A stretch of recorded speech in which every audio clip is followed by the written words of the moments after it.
Okay, so Izzy Funes is going to do a presentation now on reclaiming the kelp forests, a glimpse at the resilience of our restored kelp forest in Orange County, California. Okay, thank you so much, Nancy. Well, like Nancy said, my name is Izzy Funes. I am a part of the UCI MCRS program, Masters in Conservation and Restoration Sciences. And I will be talking about the resilience of restored kelp forests here in Orange County. So this is just a brief overview of what I'm going to discuss today. So we're going to talk about the study area, a little bit of background, the organization that is behind all of this wonderful restoration work and monitoring, the environmental stressors, kelp forest response to those stressors, the main kelp forest restoration project, monitoring sites, methods, results, and from results conclusions. So just a bit of background. Giant kelp has been seeing decreasing populations, for quite some time. And by 2000, the Southern California Bight lost about 80% of their giant kelp populations due to a variety of different factors. Normally, satellite and photography imaging is what kind of tracks the populations of kelp in the Southern California Bight. And this is led by Kelp Watch as well as NBC, the organization in NBC. This kelp forest data doesn't really quite show a full picture because it only tracks canopy. So it's really important to see, well, what is happening to that kelp that is underwater that hasn't quite reached the surface yet. And the kelp forest is like a garden, so it really needs to be constantly managed. Just like our plants on top on land above the water, kelp needs to be continuously managed in order to grow and thrive. So this decrease in kelp influenced or inspired a Bight-wide restoration project, which began in 2002. And Nancy Caruso with Get Inspired led the charge here in Orange County from 2002 to 2012. So just a little bit about the organization that I work with. Get Inspired was established in 2009 and leads kelp forest restoration and monitoring here in Orange County. This project is predominantly focused on kelp forest restoration, as well as monitoring the response to that restoration, which includes underwater data collection, as well as documenting all of the results of the 10-year effort. Now, why this study in particular? Why did they want to monitor after they stopped restoring? Well, 10 years of work went into this restoration project, and it involved thousands of people in the community. So it was very important to see how all of their work and effort came to fruition out in the kelp forests. So Get Inspired does predominantly focus on community science and local education engagement. So let's get into the greater story of what was happening with the kelp. So 3 environmental stressors were kind of introduced into the California Bight, which had a detrimental effect on giant kelp. So an invasive species, commonly known as devilweed, I'm going to refer to it as sargassum, was first identified in Orange County by Nancy Caruso in 2006. And then 10 years later, or just under 10 years later, the blob, the massive heat wave, which was experienced throughout the Pacific, reached the California Bight in 2014.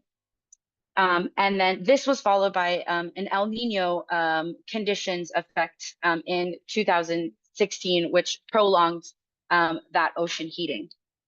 So all of these 3 stressors resulted in major loss of giant kelp all along the Pacific coast, but specifically here in Southern California, along with other native macroalgal species here in OC. So with all of these stressors, it really was the first test to the restoration project, our first test to see how would the restoration respond to extreme conditions in the California Bight. So this is just a graphic to show the the density coverage, the aerial coverage from 2014 prior to the ocean heat wave, and then following the environmental stressors that the ocean heat wave in 2019. So the blue polygons or the teal polygons are areas that have canopy coverage of giant kelp. And if you look on the right, pretty much all of those blue polygons are gone except for maybe 2 sites. So Orange County experienced a huge die-off in giant kelp. And we're going to see in a sec that when all of those native species died off, the invasive took over. So scientists like Nancy Caruso and all of those volunteers, they saw that this invasive species, sargassum, was taking over the entire reef. And they realized that monitoring was absolutely necessary to see if kelp could even recover.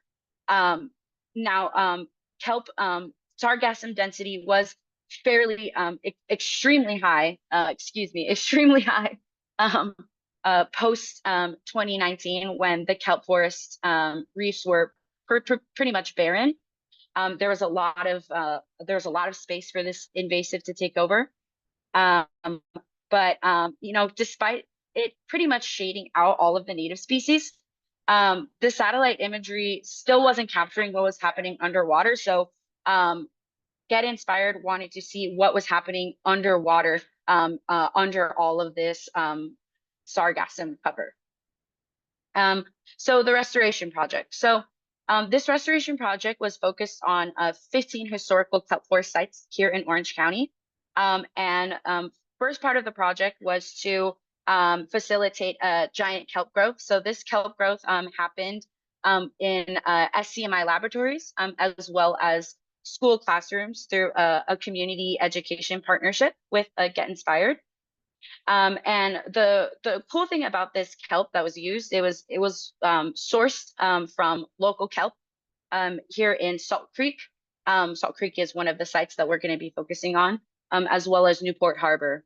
And the Newport Harbor population is pretty important because it was planted by Dr. Wheeler North, and it was planted with a genetic variant super kelp, which is supposed to withstand really intense or extreme environmental conditions. So they wanted to see what would happen to this super kelp if they grew it and planted it out in our kelp forest. Additionally, divers also did sea urchin removal. So around 287 divers helped with this removal and plant kelp. And these efforts occurred in a 10-year period from 2002 to 2012. And it ended in 2012 because that was when the marine protected areas were established in Orange County. And then the monitoring efforts post 2012 focused on 8 sites that were anecdotally seen to have higher growth or higher presence of native macroalgal species. So here's a visual of all 8 of the monitoring sites. So this graphic is oriented from north on the left to south. So the north location being Big Corona, and then the most south being Salt Creek. So the monitoring methods for the 8 historic sites were diving locations were set based off of canopy cover. So they went out and they saw, relatively high canopy cover. And then what they did is they set the anchor at the canopy edge, and then divers descended down that anchor.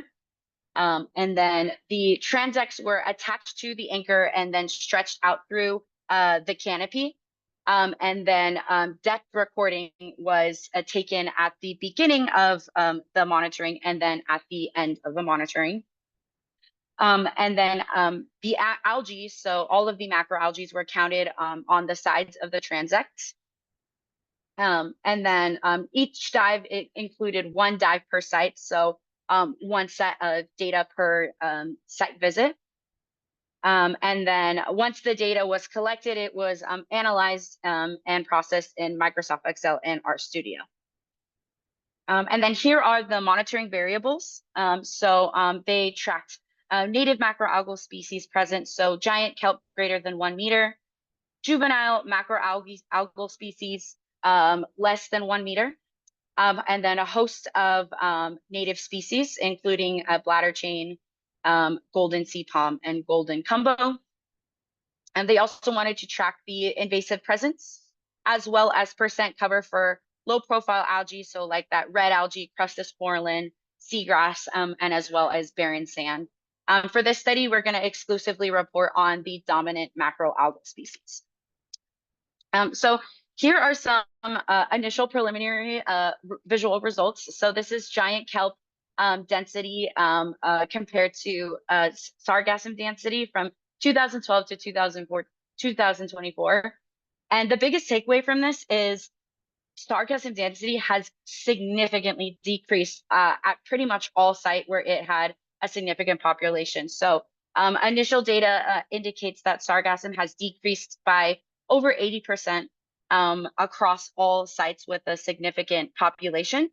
So if we notice Emerald Bay, Big Corona, Reef Point, prior to that summer 2021 to winter 2022 transition, almost all of the sargassum dies off.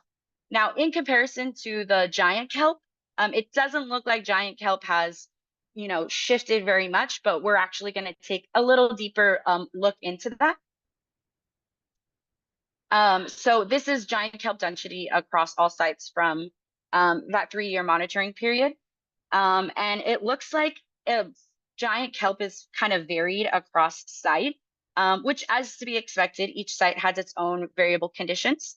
But you do notice that there is some decrease in density, but this kind of caused us to take note of that because when kelp is recovering after an environmental stressor, it can increase in density when there's a lot of juveniles, but it can start to decrease in density once more mature giant kelp starts to pop up at each site. So next, we looked at the average stipe kelp for each site, and stipe count was mostly tracked after the 2022 season. And we notice here that most of the giant kelp stipe count mirrors the density. So haven't seen quite that shift, but I did want to highlight Salt Creek. If we actually go back one slide here, we notice that the density is decreasing at Salt Creek, the Salt Creek site, but a stipe count is increasing. So that means you're seeing less density of less giant kelp density per transect, but more stipe count, which means more mature giant kelp, which is good. Now this next graph is there's a lot going on here, but what I want you to take away from this is that the mix of colors is actually a good thing. This is showing that there's a lot of species, native macroalgal species variation across all sites. So the orange indicates that invasive species, and we notice over time that at each site, sargassum decreases. Then we see all of these other native macroalgal species outside of giant kelp starting to pop up and increase in competition. So basically what this means that is what we're seeing initial phases of species succession. And I'll talk a little bit more about that succession in just a second.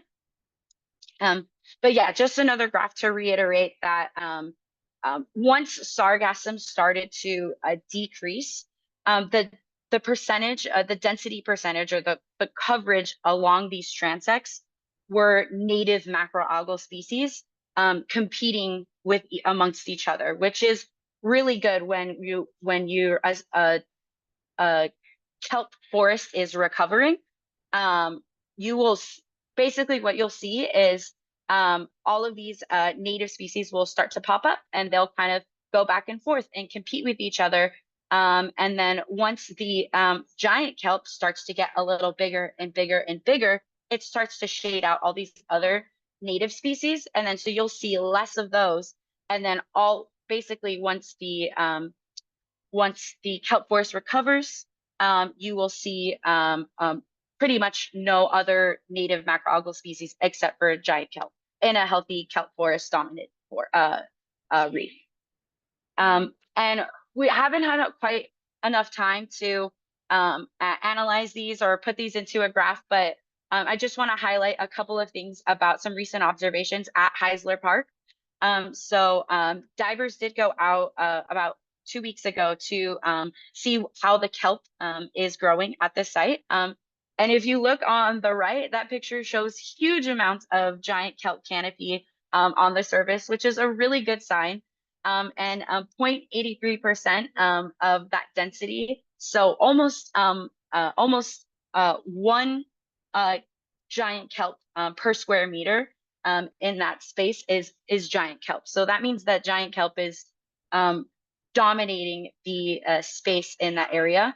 But also, I do want to highlight the temperature of the water during that the time of that dive. It was 54 degrees, so the water is really, really cold. So we just got out of a La Nina season. So here in the Bight, we're still experiencing La Nina conditions, which is colder average temperatures, which is really good for giant kelp. So, you know, basically what we're seeing is once every 10 to 12 years, you'll see that giant kelp cycle, a life cycle kind of, or excuse me, giant kelp reef cycle where the kelp gets wiped out by a giant storm, and then it takes about 10 to 12 years for that kelp forest to recover. So we are seeing that recovery. So just to reiterate my points here, we saw sargassum decrease by 80% at observed sites. Giant kelp density is varied across sites, but overall it did increase by about 20% from the first year of monitoring. And then other native macroalgal species density has increased by above 20% across all sites as well. We are seeing signs of native macroalgal succession in Orange County. Just to conclude all of this, you know, greatly reduced sargassum populations. It thrived without competition, but once native species started to pop up, it was suppressed. We did experience an increase in native species density.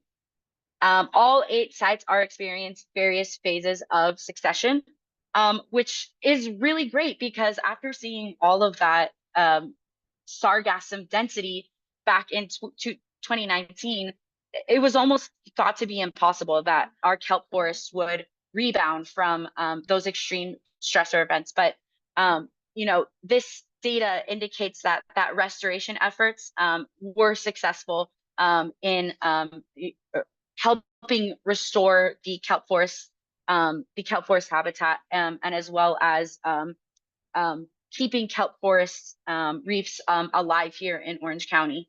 And also which indicates that monitoring supplements aerial canopy surveys. So while it is important to rely on those aerial canopy surveys, it is also important to rely on that underwater data collection to see really how the kelp forest is responding underwater.